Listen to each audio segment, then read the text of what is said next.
Okay, so let's take a look now at some other examples where a combination comes up. So in this one, a committee consists of 3 people and can be formed. How many can we make if we have 7 people to choose from? Okay. So you don't have to actually calculate this one. We'll just write it down symbolically, but what would you write this down as? 7C3. Yeah, this is 7 people. Choose 3 of them, and order does not matter. They just belong to the committee. So 7 choose 3. Okay, let's try another one then. How many different committees of 3 people can be formed from 7 if the first person selected is the chairperson, second person is the treasurer, and the third person is the secretary? 7B3. Good. Yeah, so this time order matters because the order that which you're chosen dictates a position inside the committee.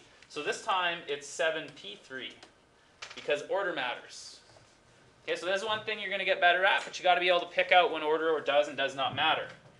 By the way, one infamous question on the provincial years ago, and I'm sure whoever did it got fired for it. It said a combination lock is an example of A combination, B, a permutation, and it had a few other choices, right? So what do you think? A combination lock, the one on your locker, is it a combination, a permutation? Permutation. Yeah, order matters, but how many people do you think picked combination because it said a combination lock, right? That'd be a pretty cool lock to invent, right? You wouldn't need to know your order. You'd just say, oh yeah, my combo is 1, 2, 3, and it wouldn't matter what order you put it in. But anyways, okay. That sounds like a bad lock, though. Yeah. Okay. So if 7 people, if there's 3 males and 4 females, how many committees with 3 people have 1 male and 2 females? Uh-oh. Brain explodes. 7 factorial divided by 3 factorial times 4 factorial. So you, say it again. 7 factorial divided by 3 and 4 factorials. So you went like this: 7 factorial. How come? I'm not. Guessed. You just guess? Yeah. Just multiply and divide and hope for the best? Yeah? Well, what are we actually choosing here? Remember, when we talk about the counting principle, we have to figure out how many choices we're making. So can somebody break this problem down into a simpler, 2 smaller sub-steps?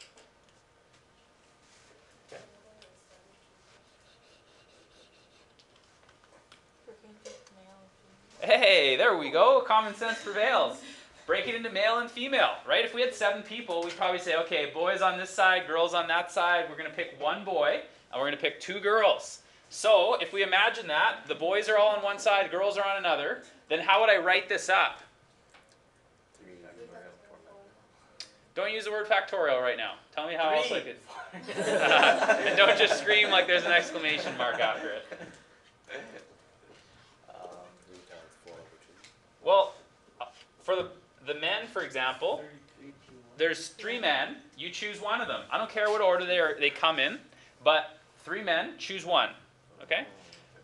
Then I have to turn to the other side of the room where the females are. And I have to, 4 females. It's a grade 7 dance. Choose 2. Yeah, it's a grade 7 dance. Everyone's split.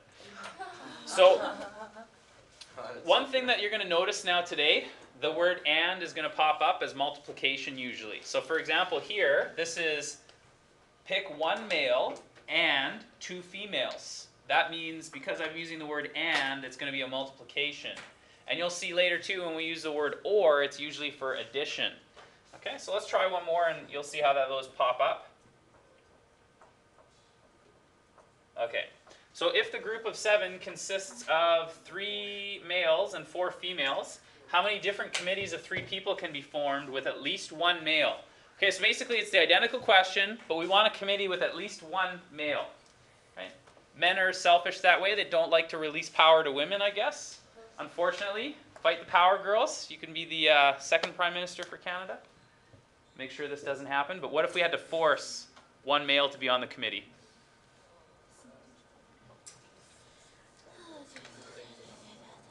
How could you count this? Can anyone describe some of the committees for me? 1 boy, 2 girls. Okay, what else? All male.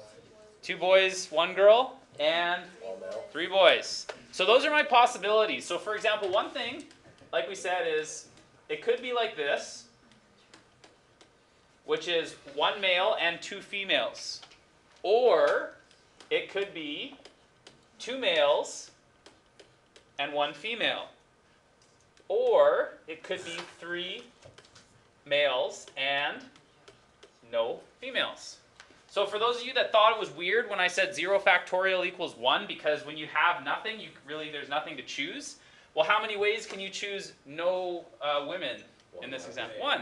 So you see the convention works nice too, because then it's almost like it's not there, right? Common sense would probably tell you it's not necessary to put it there because you're not choosing anybody. But even if you do put it there, multiplying by 1 won't change the answer. Okay, let's think about this though for a second. Let's think smarter.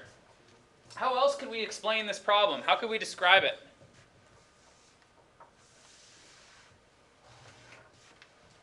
Nothing? That's it? Should I just go home now? Integrate it? Integrate it? No. Don't use the C word. We're finished with that for now.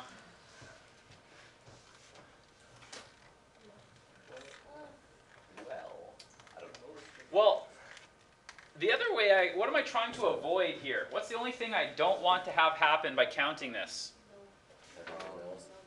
No males happening, right? No males are on the committee. So how else could I explain this problem using no males in the answer? You're actually not far off. Yeah, we just want to take out that possibility. What's that?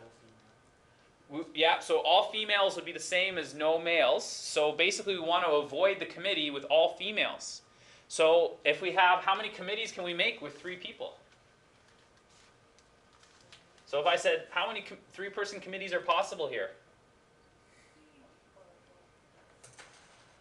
Uh-oh, we actually already did this question. 35. Oh, I don't need to know the number, just how do I pick? I got 7 people, how many? 7 NCR3. Yeah, so it's 7, choose 3. That's how many committees with 3 people I can choose, right? What I don't want to happen is I want to remove the possibility of having all females. Okay, so you could also, like I said, if it makes you feel better that you're not forgetting, there's 3 males, choose none. But again, that's just a 1, so it doesn't need to be there. But you can see that this is it's not a bad choice because I only have 2 calculations to do, whereas here I have 1, 2, 3, 4, 5, 6 combinations and a bunch of multiplications and additions too. So in this one, you'll get your answer faster if you think about it that way. This was the indirect method that we talked about, where you take out what you're trying to avoid, and this was the direct method where you count what you are looking for. Okay, so let's see how we're doing with this idea. Say you have 30 flash bulbs and 5 are defective. How many ways can 6 bulbs be selected if there's no restriction? Meaning any 6 bulbs you want can be taken out of these 30. So 30 C's. Yeah, does order matter here? No. No.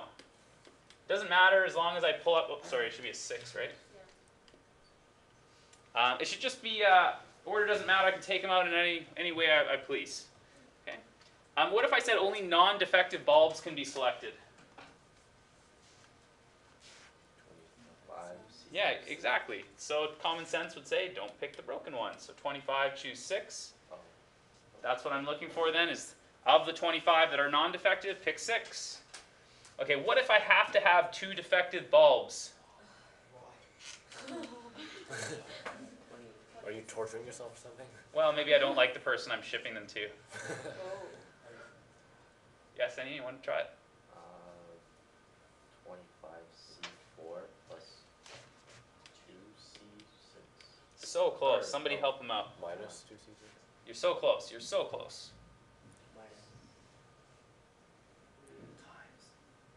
Why times?